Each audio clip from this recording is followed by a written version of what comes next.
I have years on the fastest class pads, like wallhack, pulsar, classwork, Takusai, but they lack the stopping power for tactical shooters. I tried the Artisan Raiden Mid and the LGG Neptune Pro Firm, but they both failed my consistency test. Well, that's for close. But enter the Abyss Gaming Crimson Remains, a pad that feels like floating on clouds without the class pad drawbacks. Is this the true endgame for speed demons in Valorant? Let's find out.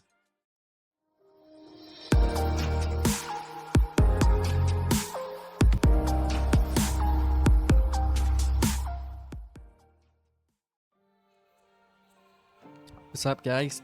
Is Zido here? I have a quick update on the Corsair Zebra V2 review is gonna be pushed back slightly because I'm waiting for the WA950 Cicada Wing to arrive for proper head-to-head comparison. So trust me, it's worth the wait. But today we are talking about something special. As many of you know, I'm a speed pad addict. I've spent years on the fastest surface, like the Wallhack SB004, Pulsar Superglide V2, or maybe the what's that? Classwork Acri, yes. So for tracking games like the finals or Overwatch, they are god tier. However, when I switch to tactical shooters like Valorant or CS2, class pads become a liability. The lack of stopping power makes consistency a nightmare. So, ironically, I spent a fortune trying to find a close pad that feels like glass but stops like cloth. I failed with the Artisan Raiden because, you know, the Puron base is too soft for dot skate, so the glide wasn't there. I failed with the Little Gaming Gear Neptune Pro, I believe. It was great. That pad was great at first, but when the break-in hit, it ruins the glide.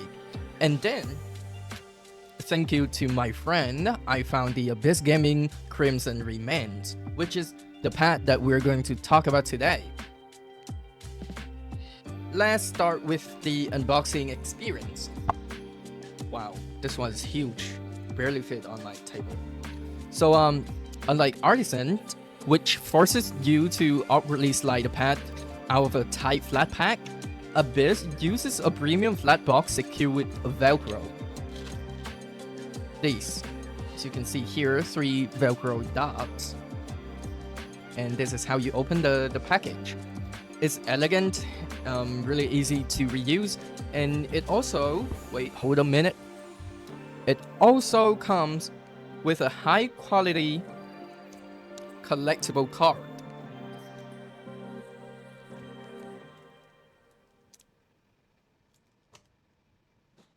And I believe this pad is a standard XL size, which is like 49 by 42 centimeters, and is remarkably thin at just 3 millimeters.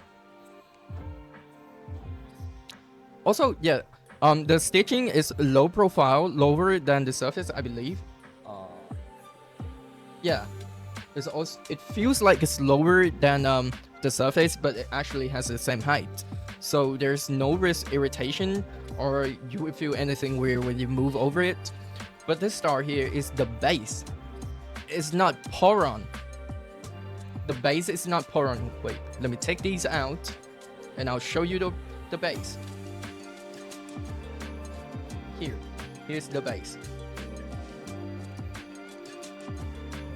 It's a high density PU base. So for who don't know what PU is a poly what's that? How do I spell it? Polyurethane? I believe that's the word.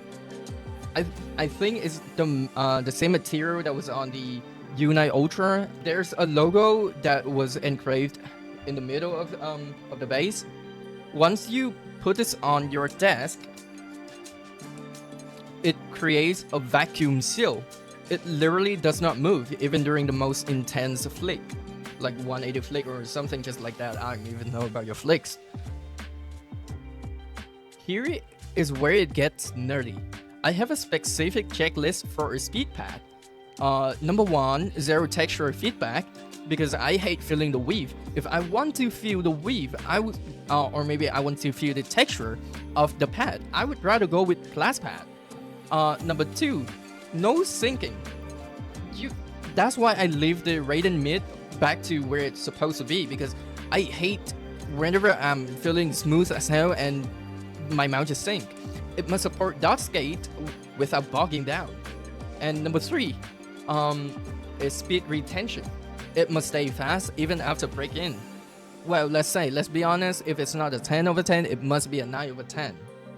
Now, the Crimson remains, it hits all 3. The surface feels like it has a micro coating, yet it maintains the consistency of raw fabric. When using pure PTFE skates, like the X-Ray Pad Jade, or the Unusual Way Magic Eyes, the feeling is indescribable. It's like gliding on a cloud. Unlike Mousepad, which transmit every vibration and imperfection to your hand, this pad absorbs everything. There's almost zero audible feedback. It's silent, smooth, and scary fast.